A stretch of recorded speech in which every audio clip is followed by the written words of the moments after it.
Quiero en primer lugar agradecer al PNUD, a la Secretaría de Gestión de Riesgos y al IRD por la invitación a estar aquí para hacer una serie de reflexiones que tienen que ver con la gobernabilidad de la gestión de riesgos y que tienen que ver con el caso de Colombia.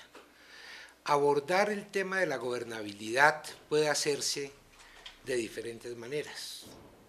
Lo podría abordar desde un punto de vista conceptual, teórico, definiendo qué es gobernabilidad, cómo se manifiesta. Pero me parece más interesante, sobre todo porque el caso de Colombia lo permite, mirarlo a partir de experiencias, mirarlo a partir de los desarrollos que en los últimos años ha tenido el tema de gestión de riesgos en el país, mirarlo a partir de la posibilidad de relacionar gestión de riesgos con políticas públicas de mediano y largo plazo y mirarlo a partir de las contradicciones evidentes entre unos procesos del orden nacional y unos procesos, en este caso, del orden distrital en Bogotá. Colombia fue tal vez el primer país que por allá en el año 88 construyó instrumentos nacionales para la gestión de riesgos. Construyó lo que en ese momento se llamó el Sistema Nacional de Prevención y Atención de Desastres, hace ya casi 25 años. Buscando articular desde el nivel nacional el conjunto de esfuerzos institucionales y sociales para avanzar en la reducción del riesgo, o como decíamos en esa época, para prevenir los desastres. Mucha agua ha corrido debajo del puente en estos 25 años. Tanto desde el punto de vista conceptual como desde el punto de vista de los enfoques sobre cómo manejar el tema, sobre qué es prioritario, si la respuesta a las situaciones de desastre o la prevención del desastre mismo, incluso en términos terminológicos, ha cambiado el panorama en América Latina. Probablemente uno de los elementos que influyó más en esto fue el desarrollo de un enfoque social propuesto por la Red de Estudios Sociales en Prevención de Desastres en América Latina, que empezó desde principios de los años 90 a buscar cambios de paradigmas. Estábamos acostumbrados a una visión del desastre centrada en la amenaza, con un cierto olvido de la vulnerabilidad.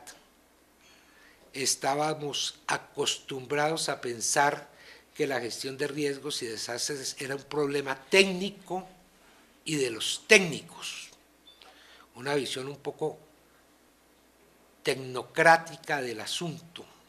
Basta con que unos ingenieros estudien las condiciones físicas de un posible evento, diseñen las obras necesarias para pararlo y ya. Eso era lo que existía. El enfoque social lleva a plasmar de otra manera y a construir de otra manera lo que podríamos llamar una teoría del riesgo.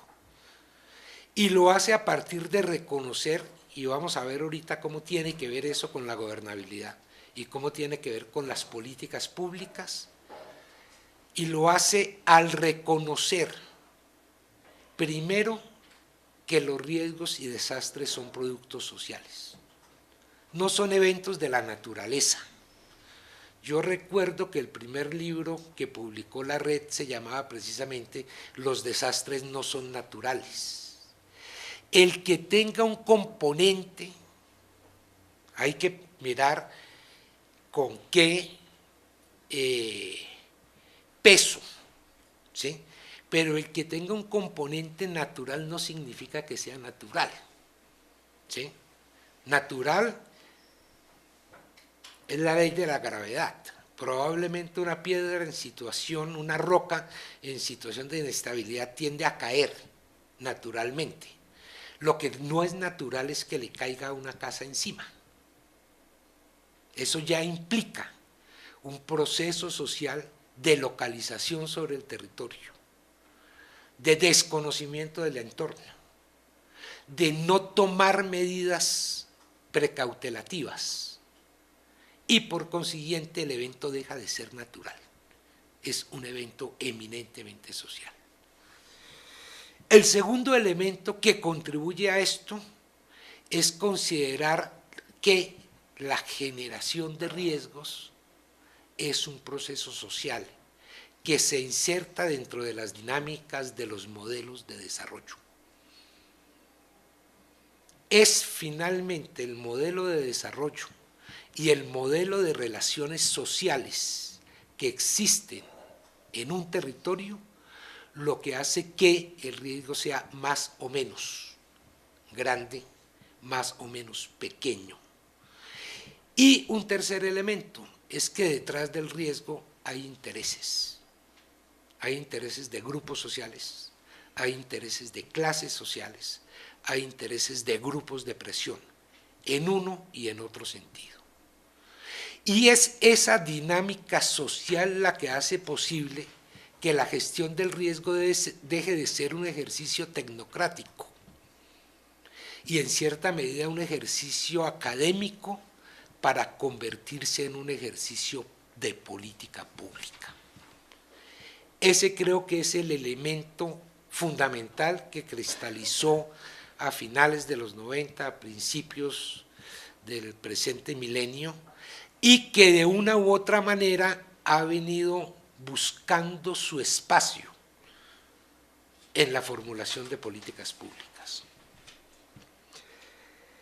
A partir de esta introducción es posible pensar que en el caso de Colombia se han dado varios procesos del año 2006 para acá, procesos que buscaban hacer una reformulación de los instrumentos políticos y de los instrumentos institucionales con que contaba el país, tanto a nivel nacional como en el caso particular de Bogotá a nivel del distrito. Proceso de revisión y de reflexión que cogió por dos caminos distintos. Colombia es, lo decía Nuri, ejemplo de lo que se ha hecho en gestión de riesgos, pero yo creo que también es ejemplo de lo que no se debe hacer en gestión de riesgos. ¿Sí? Nivel nacional.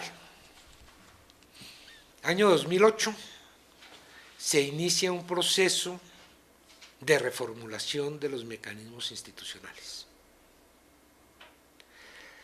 que llevan en unos aspectos, y básicamente en unos, digamos, aspectos que uno podría decir conceptuales, a una reactualización de conceptos, definiciones y procesos de la gestión del riesgo. Pero desde el punto de vista político-institucional lleva a una gran centralización en el nivel nacional de los recursos y de la toma de decisiones sobre gestión de riesgos.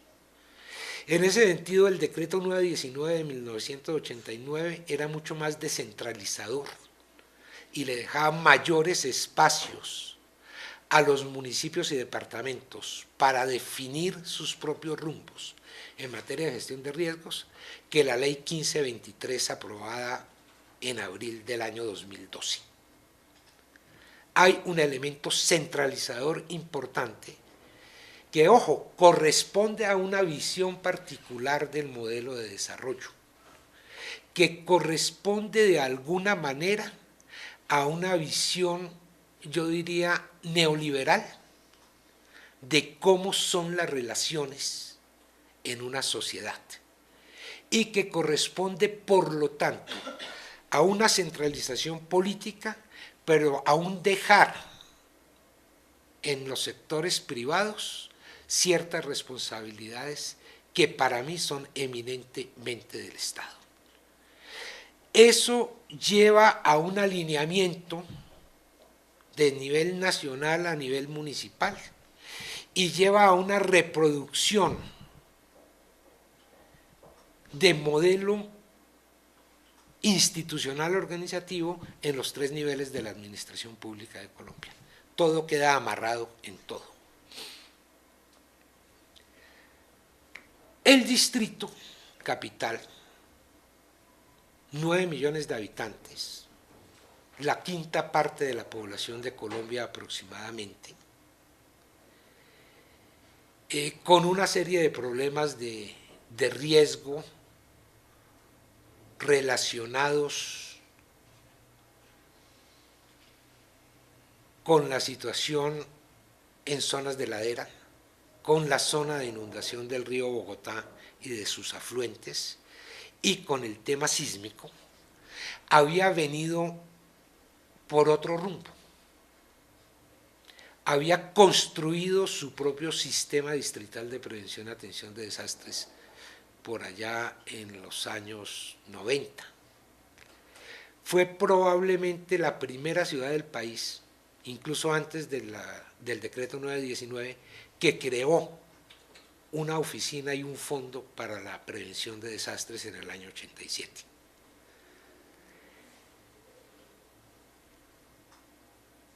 El tema de riesgo, y es aquí un primer punto importante desde el punto de vista político, porque, ojo, a nivel nacional se hacen una serie de definiciones técnicas, se definen unos procesos técnicos, se habla de lo prospectivo como problema de planificación y de lo correctivo como problema del hoy en día y del actuar sobre lo que ya está hecho, ¿sí?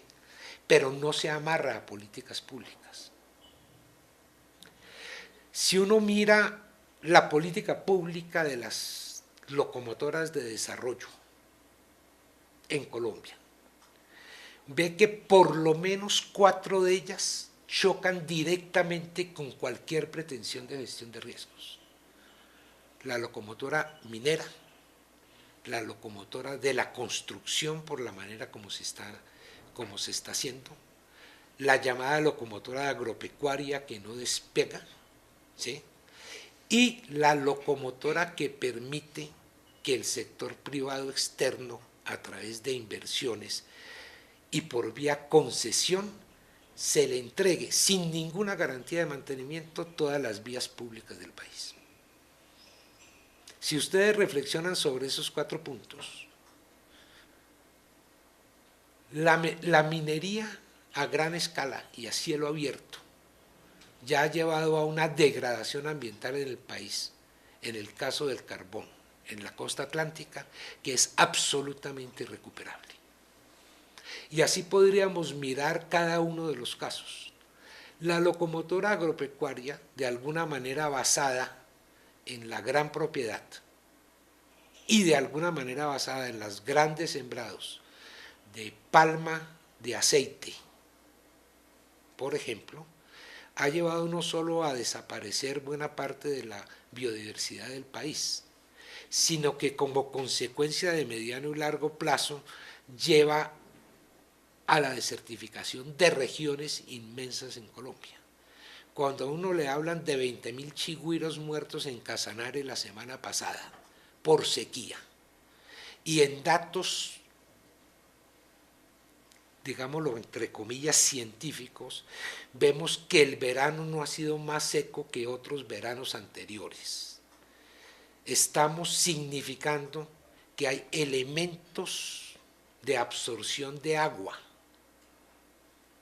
Las grandes plantaciones, 40, 60.000 hectáreas de palma de aceite, que están absolutamente secando, no el sol, no el calor, no el cambio climático, una práctica agrícola y una práctica empresarial que se da en el país. Entonces, digamos que a nivel nacional no hay esa ligazón entre gestión de riesgos y políticas públicas. O más aún, hay una desarticulación. Y más aún, yo no tengo posibilidades de intervenir salvo casos puntuales porque es que estoy en contra de la política del gobierno nacional si quiero hacer una gestión del riesgo adecuada. Ese es un camino, ese fue el camino que cogió el gobierno nacional. En el caso del Distrito Capital se da una situación distinta. El tema de gestión de riesgos entra en las formulaciones programáticas, en el programa de gobierno del alcalde que hace unos días fue destituido arbitrariamente en Bogotá. Desde el mismo proceso inicial de candidatura, el tema de la gestión del riesgo aparecía como importante. Y aparecía como importante, ¿por qué? Porque había una concepción, o existe la concepción, de que la gestión del riesgo está íntimamente amarrada con el desarrollo de la ciudad, con el modelo de ciudad que se propone, con cómo nos imaginamos la ciudad a futuro. Y por otra parte, porque el tema de cambio climático, en particular el tema de adaptación al cambio climático, empieza a tener un peso político importante. Para nosotros, sin entrar a discutir, que eso sería una discusión inmensa sobre el cambio climático, qué significa el cuento de la mitigación, el de la adaptación, etcétera. Para nosotros las variaciones, digamos, la variabilidad climática y el cambio climático se expresan fundamentalmente en dos cosas: más agua o menos agua, déficit o superávit, que se traduce en una ciudad frágil desde el punto de vista ambiental, en inundaciones y deslizamientos o en sequía. Pensar un modelo de ciudad en que la estructura básica ambiental pueda ser recuperada, en que las conexiones naturales que han sido rotas vuelvan a funcionar entre ladera, zona plana y río Bogotá, es cambiar completamente el paradigma de ciudad que queremos. De allí se derivan dos cosas en términos del Plan de Desarrollo de Bogotá Humana. Uno, sus tres ejes de acción, que es la lucha contra la segregación, y ahorita les explico qué tiene que ver eso con gestión de riesgos, el ordenamiento alrededor del agua y la recuperación del papel del Estado, la recuperación de lo público en el ejercicio del poder en Bogotá. Esos fueron los tres ejes del plan de desarrollo, son los tres ejes del plan de desarrollo hasta junio del año 2016. ¿Sí? Eso independientemente del cambio de alcalde y de todo lo que ha sucedido en Bogotá. Y en esos tres ejes está la visión de cómo reforzar y cambiar la institucionalidad de la gestión del riesgo para adaptarla a las necesidades de la ciudad y no buscar adaptar la ciudad a las necesidades teóricas y conceptuales de la gestión del riesgo. Eso lleva a que el distrito se plantee varios elementos que lo diferencian claramente de la nación. Uno, el reconocimiento de que, en particular, la adaptación al cambio climático hace parte necesaria de cualquier tipo de gestión de riesgos que quiera realizarse en un territorio. Ella va a proponer la creación del Instituto Distrital de Gestión de Riesgos y Cambio Climático. Primer punto. El segundo punto, en la lucha contra la segregación, es básica la participación ciudadana y comunitaria. Y un componente fundamental de cualquier tipo de gestión de riesgos que podamos realizar pasa por la participación ciudadana y popular en las medidas y en los desarrollos que se tengan. Y eso plantea también un cambio institucional. ¿Cómo me imagino yo un sistema de gestión de riesgos en que claramente existan, se definan espacios de participación? ¿Cómo te va? Espacios de participación reconocidos, en que haya expresión de esos sectores ciudadanos. Esas son dos diferencias grandes con el nivel nacional. Y en tercer lugar, cómo involucramos sectores que efectivamente, por sus intereses particulares, son contrarios a la política de gestión de riesgos. Voy a poner un ejemplo. En Bogotá hace 2 años estamos en una gran polémica con el sector de la construcción, con los grandes constructores de la ciudad. ¿Por qué?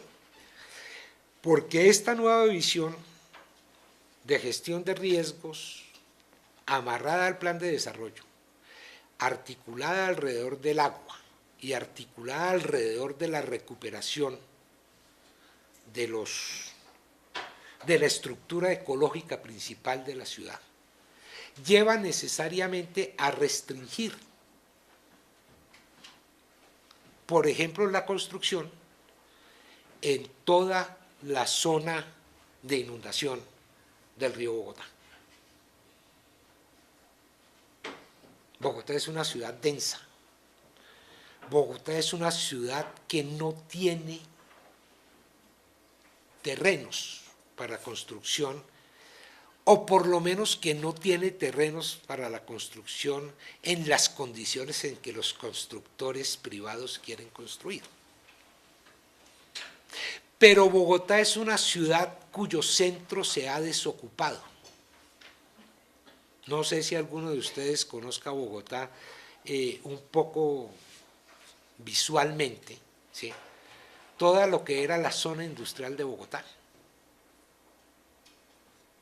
que pueden ser fácilmente 40 por 40 manzanas, ¿sí? Hoy día está desocupada. Tiene acceso a servicios públicos, pero la renta del suelo, el costo, el valor del suelo en esa zona hace imposible que se compre para construir vivienda, por ejemplo. Entonces, una de las grandes polémicas del alcalde Petro y una de las razones por las que salió, no es el cuento de las basuras, es ese enfrentamiento con poderes importantes, grandes, que hay en Bogotá. Construcción significa grandes constructores que a su vez son dueños de bancos. En Colombia existía una figura que se llamaba las corporaciones de ahorro y vivienda, que fueron creadas para financiar viviendas. Grandes potentados como Sarmiento Angulo, como otros personajes de la vida financiera del país, fueron dueños de esas corporaciones. Esas corporaciones se convirtieron hace unos 15 años en bancos, que son los que financian la construcción de vivienda.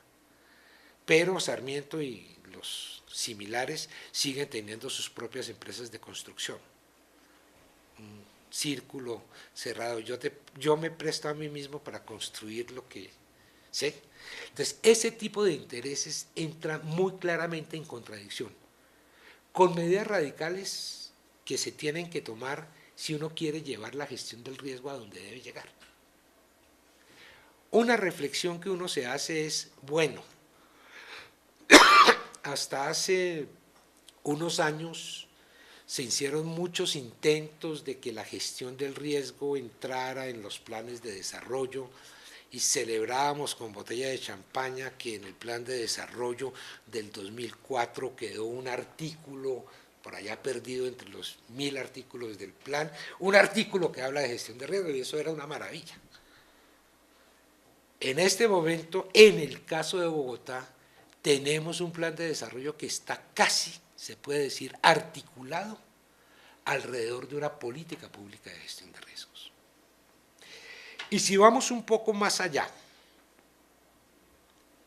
el plan de ordenamiento territorial, porque digámoslo así, el plan de desarrollo es un plan de gobierno a 4 años. El gobierno que en el 2016 se ha elegido va a tener 6 meses para formular su plan de desarrollo y vuelve, juega. En ese sentido, los planes de desarrollo son planes, si no se les da continuidad, de corto plazo. Pero hay un instrumento de planificación que es el plan de ordenamiento territorial, que por lo menos nos permite llegar al mediano plazo, que son 12 años. El año pasado se hizo una modificación del plan de ordenamiento territorial. En Colombia, los planes de ordenamiento territorial vigentes solo pueden ser modificados por 3 razones. Por razones de que ocurra un desastre y sea necesario modificar toda la política de ordenamiento territorial de la ciudad para responder a eso. Por razones de existencia de riesgos nuevos, no considerados en el plan de ordenamiento territorial anterior, o porque las condiciones, digamos, generales, globales, han cambiado tanto que amerita otro plan de ordenamiento territorial. Eso es lo que se llama la modificación especial del plan de ordenamiento territorial. Esa se hizo el año pasado, centrando mucho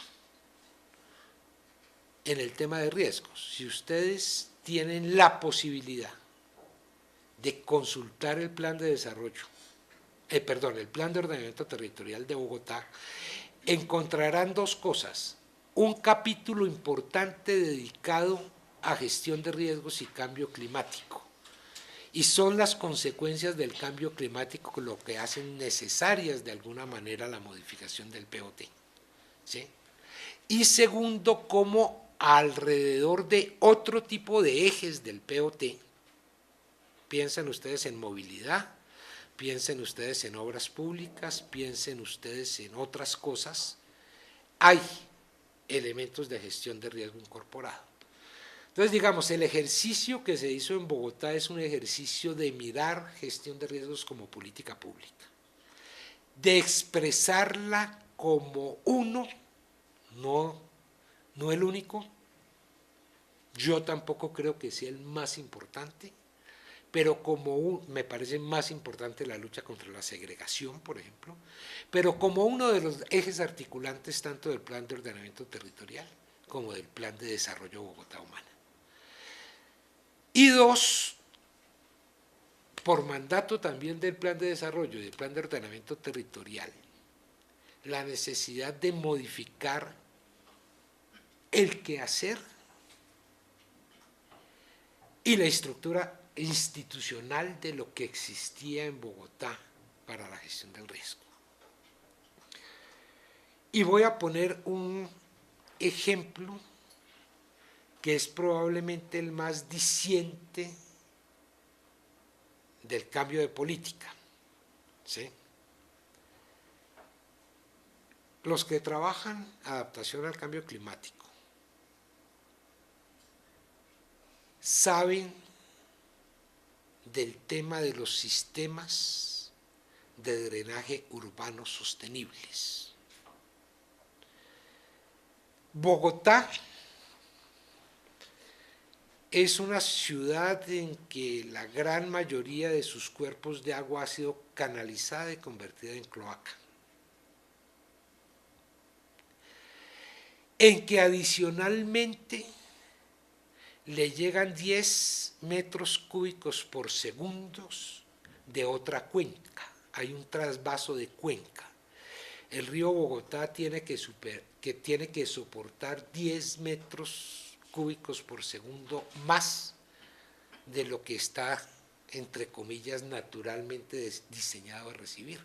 Nosotros traemos el agua que se consume en Bogotá, la traemos de la Orinoquía, a través del embalse de Chingaza. ¿Sí? ¿Cómo manejar el sistema de drenaje de la ciudad,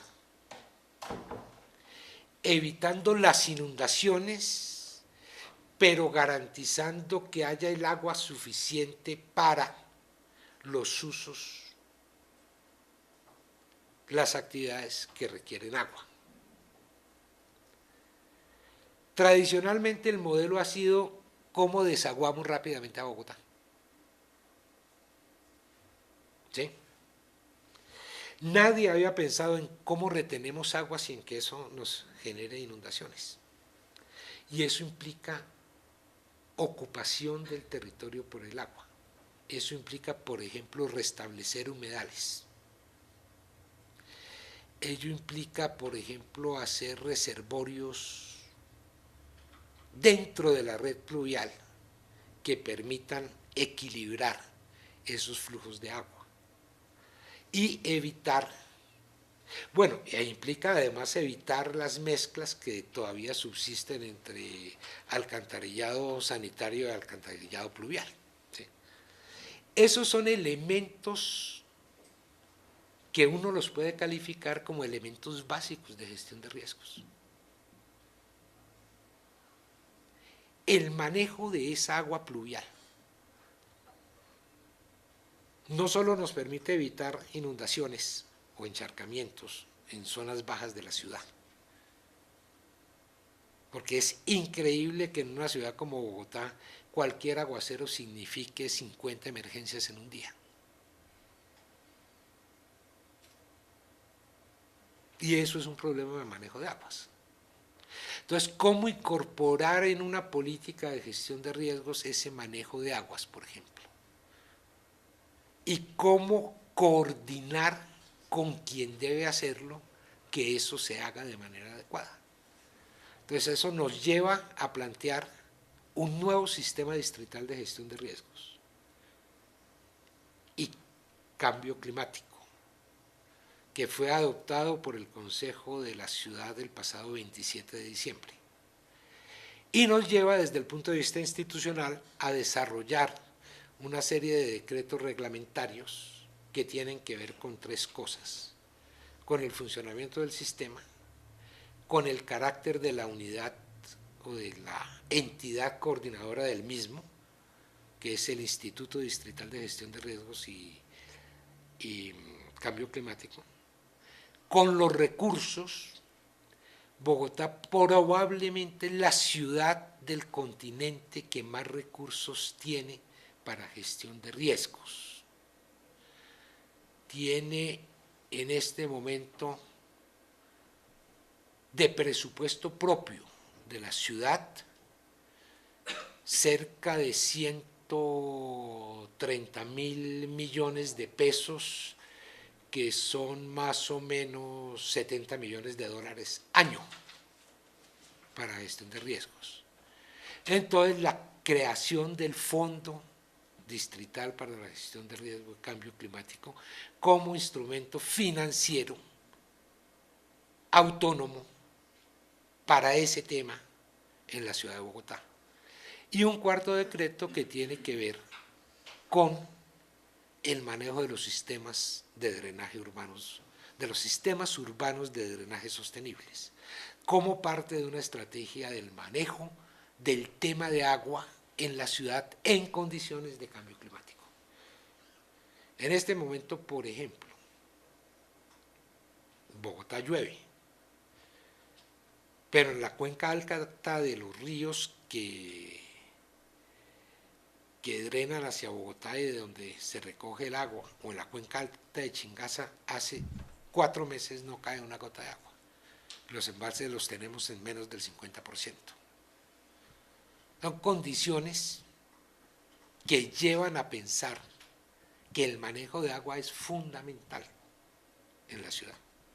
Y por lo tanto, la recuperación de la estructura ecológica principal, la conexión de los cerros a través de sus quebradas y ríos con el río Bogotá, los corredores de interconexión de esos elementos, es preciso restaurarlos y mantenerlos, y por lo tanto el desarrollo urbano, la construcción de vivienda, la construcción de infraestructura, tiene que tener en cuenta esa necesidad para poderse desarrollar. ¿Implica ciertas restricciones? Sí. ¿Implica ser capaces de imaginarnos cómo redensificar el centro de Bogotá? También. ¿Implica buscar evitar el crecimiento urbano hacia los cerros y hacia el río Bogotá? También. ¿Sí? Son desafíos, son retos grandes de una política pública. Probablemente por esos elementos el alcalde de este plan de desarrollo ya no está como alcalde. ¿Sí? Son unos elementos que tienen que ver el tema de las basuras, el tema del manejo de basuras, el tema de las quebradas como basureros, pero vistos no en lo puntual de la limpieza inmediata, sino vista en el contexto del manejo del agua en una ciudad que va a sufrir por agua dentro de muy poco tiempo. Entonces, fíjense ustedes que son dos perspectivas distintas, la de la ciudad, la del gobierno nacional, que en muchos casos chocan y que tienen que ver con cuál es el ámbito de gobernabilidad, tanto a nivel de la escala local como al nivel nacional. Y cómo juegan esas relaciones. Es interesante mirar que mientras las formulaciones que se hacen en Bogotá incluyen mirada regional, ¿sí? Bogotá no está aislada del mundo, hace parte de la región central de Colombia. Las 2/3 partes del territorio de Bogotá son rurales, en extensión. Está conectada con el departamento de Cundinamarca, con el departamento del Meta, con el departamento de Boyacá. Eso es una región que podría ser una región de planificación. Mientras la ciudad mira regionalmente y busca regionalmente acuerdos para adelantar políticas, la nación no. La nación nunca le preguntó a Bogotá cuál era su opinión sobre el nuevo Sistema Nacional de Gestión de Riesgos.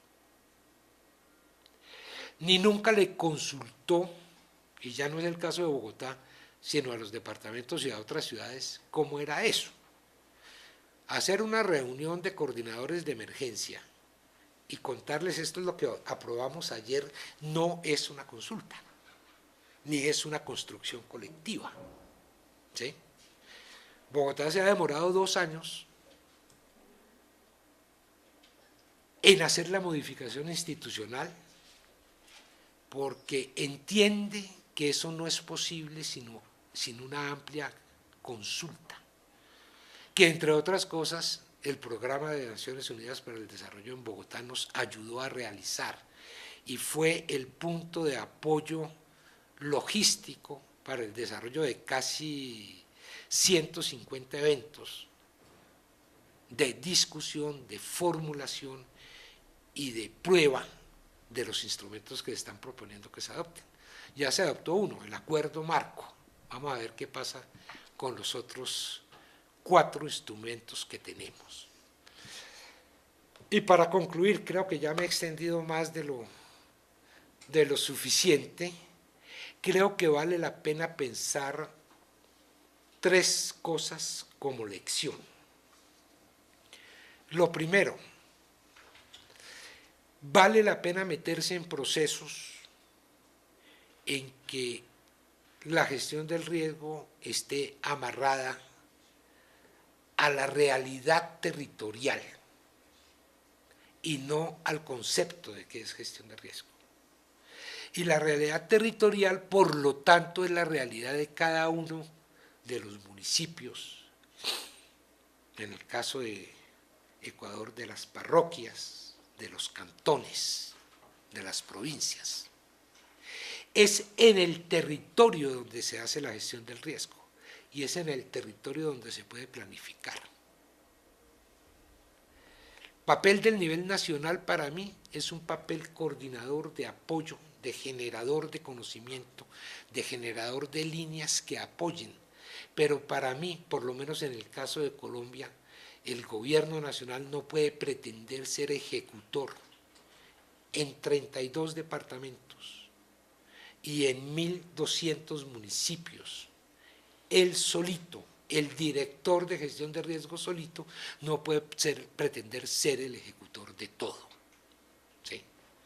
Lo segundo, el tema de la descentralización siempre está amarrado al tema de la autonomía. Y toda autonomía territorial es una autonomía relativa. Desde el punto de vista de competencias, porque efectivamente hay competencias generales que son propias de los gobiernos nacionales. No sé, las relaciones exteriores o la defensa nacional, ¿sí? Pero en otros temas los niveles de autonomía hay que definirlos. ¿Hasta dónde voy yo? ¿Hasta dónde va usted? ¿Y hasta dónde vamos juntos? ¿Sí? Es gracias a la autonomía que le dio a las municipalidades y en particular al distrito la Constitución del 91 en Colombia, que el distrito puede mostrar hoy un modelo de gestión de riesgos distinto, innovador, evidentemente cuestionable, habrá gente que lo cuestione, eso es lícito, ¿sí? Pero es gracias a esa autonomía. Ahora, esa autonomía puede verse roto, esa autonomía es frágil, esa autonomía es vulnerable. Esto que se ha hecho en el distrito es de una gran fragilidad, porque no ha tenido el tiempo de poder enraizar, pese a que hay el elemento de enraizamiento, ¿sí? En Bogotá, por ejemplo, el 7 de diciembre pasado, participaron cerca de 1.800 representantes de barrios y organizaciones en el lanzamiento de la Red Distrital de Gestión de Riesgos y Cambio Climático de Bogotá. Participantes de base, como parte de la política de participación y como parte de la política que permite que sectores de la sociedad que están interesados, pues eso no es una obligación para nadie, ¿sí?, se expresen, pero tengan espacios de expresión. Eso puede ser una pequeña raicita, pero digamos, desde el punto de vista institucional, el quiebre institucional que se hizo en Bogotá en estos días puede poner en cuestión completamente todo lo que se ha estado haciendo. Eso los que hemos estado metidos en el cuento lo sabemos con toda claridad. No solo porque el alcalde Petro le dio una gran importancia y una gran relevancia al tema de gestión de riesgo y cambio climático, sino porque, como es usual en mi país, el que llega a borrar todo. Entra cual aplanadora como si fuera el primer día de la creación y no se hubiera hecho absolutamente nada, ¿sí?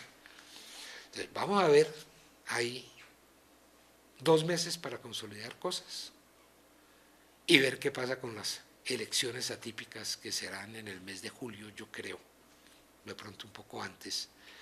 Y eso porque es un tema político, porque la gestión de riesgos también es un tema político, eso se define políticamente.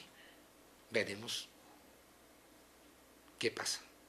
Bueno, estas eran las reflexiones que yo les quería hacer, un poco mostrando los dos caminos y las dos circunstancias.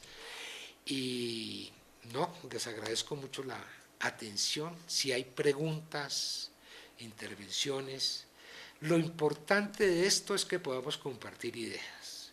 Yo ya hice mi parte. Ahora les corresponde, si tienen preguntas, si quieren hacer intervenciones, con el mayor gusto, los minutos que me quedan, que no sé cuántos sean, pero bueno.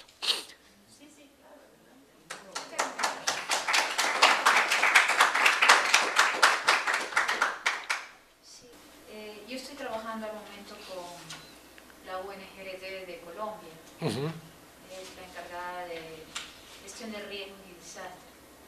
Si bien es cierto, la estructura de la Unidad Nacional de Gestión de Riesgos para el Desastre para la gestión de riesgos y desastres está actualmente ligada al gobierno, su estructura, pertenece directamente a la presidencia. Directamente. Sí, directamente. O sea, es decir, que más o menos hace un año, como tú dices, antes no era así, pertenecía al Ministerio de Relaciones Exteriores. No, al Ministerio del Interior. Ministerio del Interior.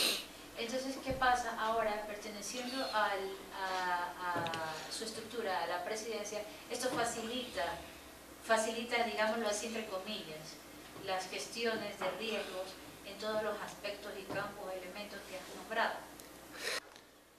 El tema de la organización y el tema de la institucionalidad no es un tema que se resuelva por sí solo. No es que la estructura me quedó bonita o donde debería quedar, sino depende de la política. Si la unidad, si mi amigo Carlos Iván tuviera una visión descentralizadora, podría funcionar, pero es que no la tiene.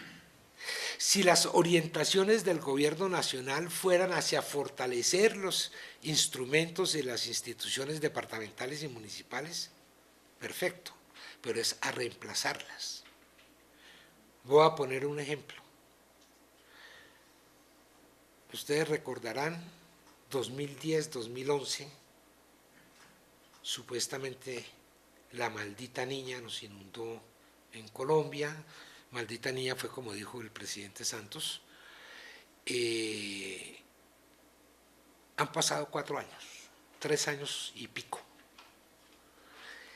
El único pueblo que fue completamente destruido por esa ola invernal, Gramalote, en el norte de Santander, no tiene puesta la primera piedra en su reconstrucción.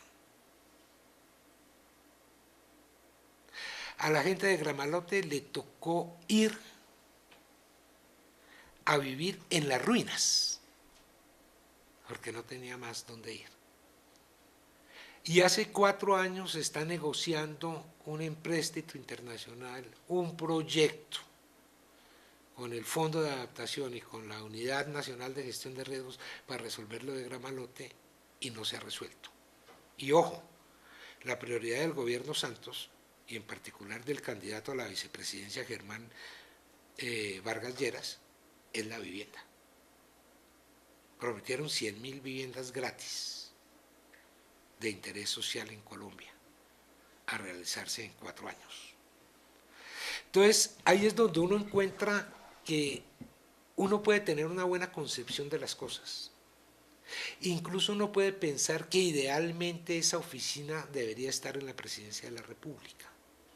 Así lo estuvo cuando en el año 88 yo trabajaba con el doctor Camilo Cárdenas en Presidencia de la República. Así lo estuvo. Pero su ubicación institucional no determina nada. Lo que es determinante es cuál es la política pública. Y lo que le permite a una institución, sea la que sea, ¿sí?, su campo de acción está delimitada por cuál es la política pública del gobierno nacional o del gobierno distrital o del gobierno del que se trate. ¿Sí? Yo puedo pensar que el Ministerio de Obras Públicas, para decir cualquier cosa, debe hacer carreteras, debe utilizar mano de obra local. Pues yo me puedo imaginar un poco de cosas de esas, ¿cierto?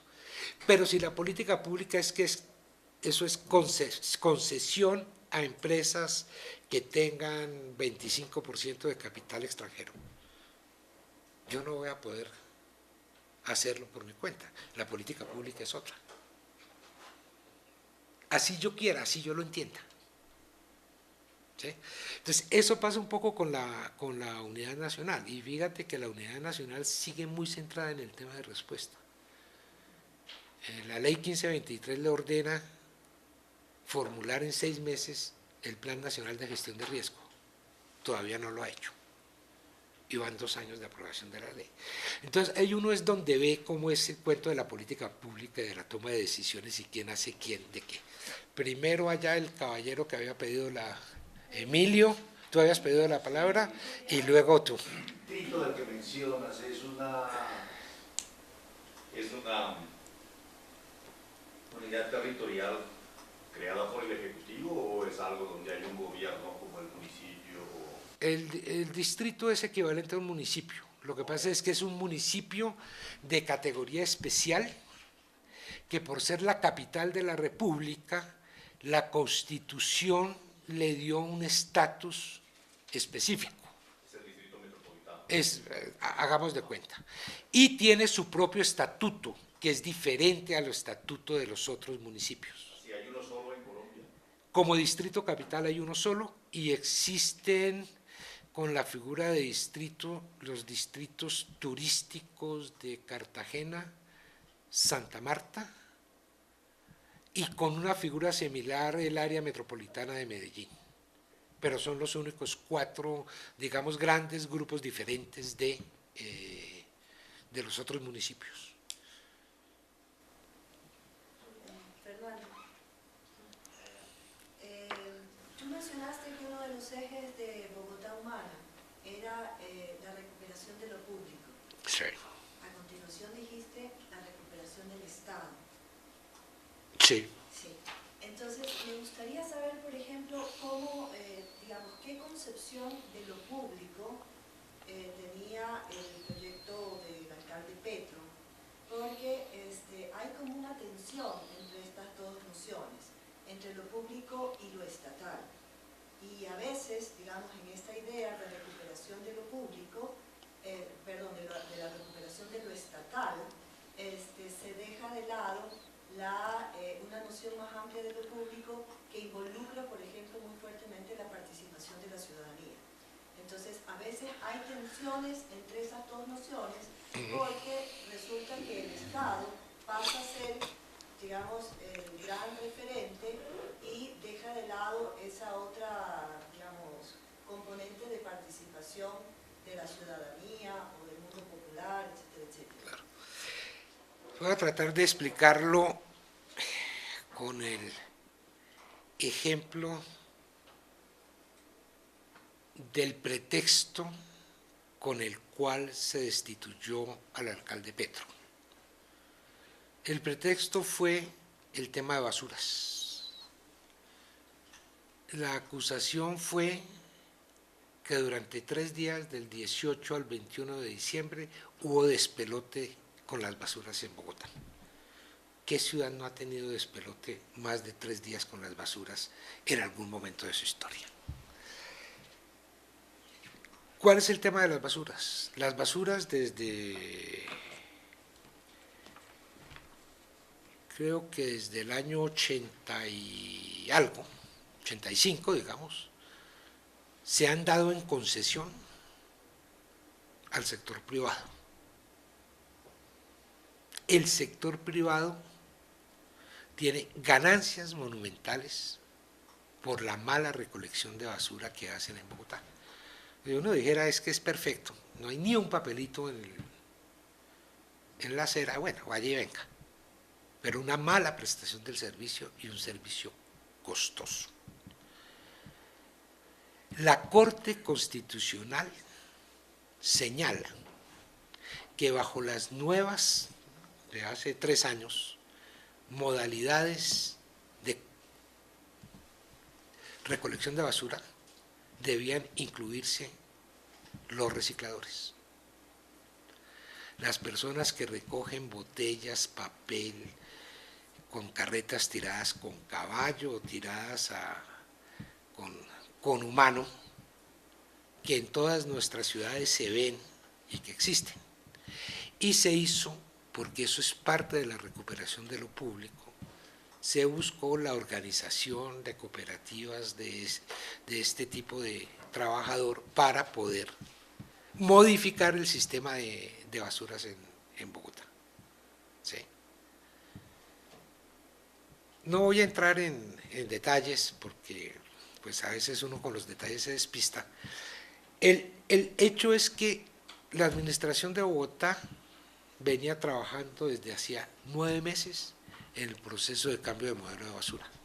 Cambio de modelo de basura que no implicaba sacar al privado, sino que implicaba incluir a los recicladores e incluir que una parte de la recolección de basura fuera hecha a través de una empresa pública, en el sentido de una empresa estatal, pero son dos cosas distintas, los recicladores y la empresa pública. 10.000 obstáculos se le pusieron a eso hasta que llegó el momento en que, por razones de la concesión, si el contrato vigente pasaba del 18 de diciembre, se convertía en un contrato por 10 años más para las empresas privadas. Y eso fue lo que llevó al rompimiento, eso fue lo que llevó a cancelar los contratos, porque es que ese contrato venía vigente desde hace más de 10 años, con prórrogas y prórrogas y prórrogas y prórrogas. Lo que había que hacer era contraer ese contrato, dejar pasar 5 días e incluso, como se hizo, hacer con los mismos privados un contrato nuevo en condiciones distintas, que ya lo permitía la legislación de hace 3 años. Entonces ahí juega lo público desde 2 puntos de vista. Juega lo público como expresión del Estado en cumplimiento de unas funciones de servicio al ciudadano. Y juega lo público como apropiación de temas, en este caso de la basura, por parte de los sectores de la comunidad, que no son empresarios privados, pero que pueden desarrollar articuladamente la actividad. Eso lleva además a cambiar la relación público-privado en el sentido de que es que ya no me compran el material de reciclaje los privados a centavo la tonelada, sino que yo puedo entrar a negociar con los privados cómo les vendo el material de reciclaje. Yo puedo tener mi bodega de acumulación. Yo puedo entrar a negociar como cooperativa de reciclador una serie de condiciones, pero lo puedo hacer en tanto y en cuanto no solamente estoy en el mercado, en un extremo de la oferta y la demanda, sino tengo el respaldo del IC, de la administración distrital, para poder hacer eso. Entonces sí, yo entiendo que la diferencia entre lo público y lo estatal no está dada tanto en términos de, como se ha querido plantear durante todo este imperio neoliberal, es que el Estado siempre es menos rendidor, el sector privado es la última Coca-Cola del desierto, etcétera, etcétera, ¿sí? Sino en qué intereses y a quién va dirigido el beneficio de una intervención por parte del Estado y qué bienes públicos o qué valores públicos se protegen. Ese es para mí digamos, la diferencia. Yo no soy un estatizador, digamos, en el sentido de yo no creo que todo lo deba hacer el Estado, pero creo que el Estado sí tiene un rol, porque finalmente el Estado, y sobre todo las administraciones que emanan de la voluntad popular, ¿sí?, son representantes de intereses, pero que no se ocultan en el gremio de los constructores, sino que abiertamente tienen una propuesta política, tienen su planteamiento político y dicen, esto es lo que nosotros le ofrecemos a la ciudadanía, ¿quién viene con nosotros? Se gana, se pierde, pero es parte del ejercicio público de la democracia. Porque es que democracia no es solamente el voto es algo, es una parte de la democracia, pero ni siquiera es la parte fundamental. El respeto a los derechos, la posibilidad de elegir, ser elegido y ejercer el poder, son elementos de la democracia. Si esas 3 cosas, derechos, poder elegir y ser elegido y poder ejercer el poder no se dan, no hay democracia. Tiene que haber esa posibilidad de que cualquier grupo de ciudadanos pueda llegar a hacer eso. Si no llega, porque no obtuvo los votos, bueno, de malas, pero si obtuvo los votos, llega, tiene la posibilidad de ejercerlo.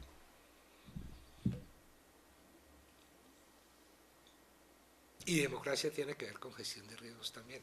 Fíjense la vulnerabilidad tan grande en que estamos en Bogotá con toda esta situación política que se nos vino encima. Y uno a veces dice, no, pues es que gestión de riesgos es tan técnico, ¿qué voy a tener yo que ver con la política? Pues claro que sí, definir dónde construyo ciudad es política. El tema de segregación, por lo menos en el caso de Colombia, está estrechamente ligado al tema de riesgo en dos sentidos. Uno, si el desplazamiento armado es una forma de segregación, la gente desplazada en Colombia que llega a Bogotá, llega a los barrios con mayores niveles de riesgo que existen, pero además llega con un desconocimiento absoluto del riesgo que puede sufrir por localizarse en esa zona, primero. Segundo,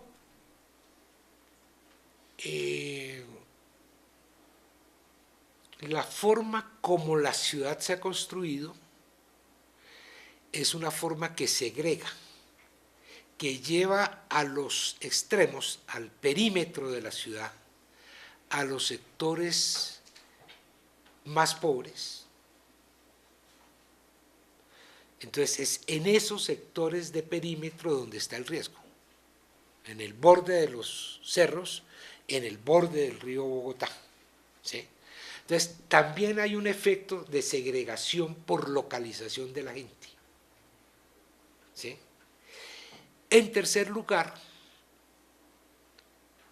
hay segregación en términos de acceso a los servicios, ¿sí? Generalmente barrios de invasión en los cerros no tienen servicios públicos. Es más, legalmente no se puede acceder a servicios públicos en zonas declaradas de alto riesgo o de alta amenaza. Entonces, ahí hay factores de segregación.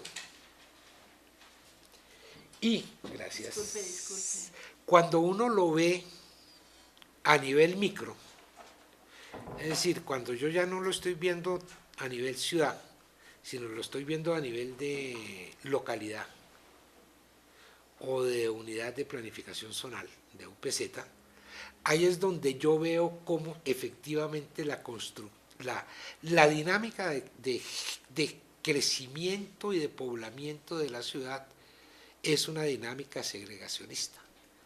Lo que para mí era la extrema pobreza en mis años de universidad, el barrio Meissen al sur de la ciudad, hoy ese mismo barrio se ha transformado de tal manera que es un pequeño centro local desarrollado, pero ha ido segregando hacia sus afueras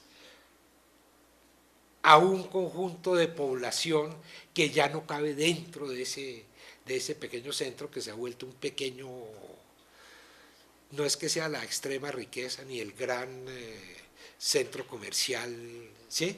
Pero que a través de la actividad propia ha ido concentrando ciertos poderes muy locales y ciertos intereses muy locales. Entonces, el tema de segregación, si lo entendemos de esa manera, para romperlo, no es llevando a la gente que vive en zonas de alto riesgo todos a la par en el mismo bloque, para tenerlos allá en otro gueto, en el otro extremo de la ciudad, ¿sí? Sino es viendo cómo se puede generar procesos de repoblamiento del centro ampliado de Bogotá, que tienen espacio, que tienen terrenos, pero que bueno, tienen el gran inconveniente de que esos terrenos son de alguien y durante 20 años que han estado desocupados no han permitido el desarrollo de la actividad. Entonces, ¿cómo resolver ese cuello de botella? A otros niveles también se da segregación por razones políticas, por razones de género, por razones sexuales, por razones de raza. Es impresionante cómo en Bogotá la población afrodescendiente tiende a ubicarse en unas ciertas zonas porque en otras no lo reciben. Entonces, todos esos elementos, la lucha contra la segregación, el ordenamiento alrededor del agua y digamos, la recuperación de lo público en el sentido más amplio de lo público, no reducido a lo estatal, son como los tres ejes que parecía nos podían dar una visión de ciudad distinta y más integral, un modelo de ciudad diferente al que hemos venido construyendo. Esta sí es cortita. Desde hace varios años la ciudad de Bogotá y Colombia en general a nivel nacional tenían interés en desarrollar algún tipo de herramienta para medir, evaluar el impacto de la política pública en gestión de riesgos. Desarrollar indicadores, no los del BID, sino otro tipo de indicadores orientados más hacia la gobernabilidad. ¿En qué nivel de desarrollo está eso? ¿Se ha logrado? Mira, una de las cosas que se ha intentado hacer es precisamente recuperar esas iniciativas ya existentes, porque el que hablemos de una política innovadora no quiere decir que sea nueva completamente, no, hay cosas que se han hecho que vale la pena recuperar. En este momento Bogotá está empeñada en montar lo que llamamos el Observatorio Distrital de Gestión de Riesgos, en que se han definido una serie de indicadores básicos de seguimiento a dos cuestiones. Al riesgo en sí mismo, es decir, ¿cuál es la situación de riesgo? En términos, por ejemplo, de territorio, de población, qué territorio y cuánta población tengo yo expuestos realmente en Bogotá, por localidades, por UPZs, por barrios, a riesgo de inundación, de deslizamiento, del que sea. ¿Sí? Pueden ser indicadores complejos, pero ese es otro paseo. ¿Sí? Y por otra parte un seguimiento a la gestión, porque lo que se ha podido constatar a nivel internacional y lo que constatan, por ejemplo, ya en 2 o 3 oportunidades el informe GAR de la Estrategia Internacional de Reducción de Desastres, es que a nivel mundial en general, diferente en cada país y tal, pero a nivel mundial se han hecho unos esfuerzos gigantescos en términos de gestión, en materia de riesgos. Se han gastado recursos, se han hecho investigaciones, etcétera, pero las condiciones de riesgo reales no cambian. En 25 años no hay un indicador claro que todos los esfuerzos que hemos hecho hayan movido un 1% las condiciones de riesgo existentes. Por lo contrario, las condiciones de riesgo tienden a crecer. Entonces, ¿cómo explicar la contradicción o la paradoja de que a pesar de que hacemos muchos esfuerzos, ¿sí?, no movemos la esfera ni un centímetro? ¿Sí? Es otra reflexión que tenemos que hacer y ojalá desde el punto de vista académico podamos desarrollar reflexiones de ese tipo. ¿Qué explica eso? La capacidad de respuesta, no digo de respuesta de emergencia, sino en general la capacidad de respuesta de la sociedad es tan lenta que el fenómeno va mucho más allá, va más acelerado, nos hemos equivocado en la respuesta, que estamos haciendo un ejercicio que no lleva a nada. ¿Qué es lo que nos falta? ¿Dónde nos tenemos que amarrar? ¿Dónde nos tenemos que anclar? Es un poco la idea que me viene con tu pregunta. Bueno, muchas gracias, Fernando. No, muy amables, mil gracias por la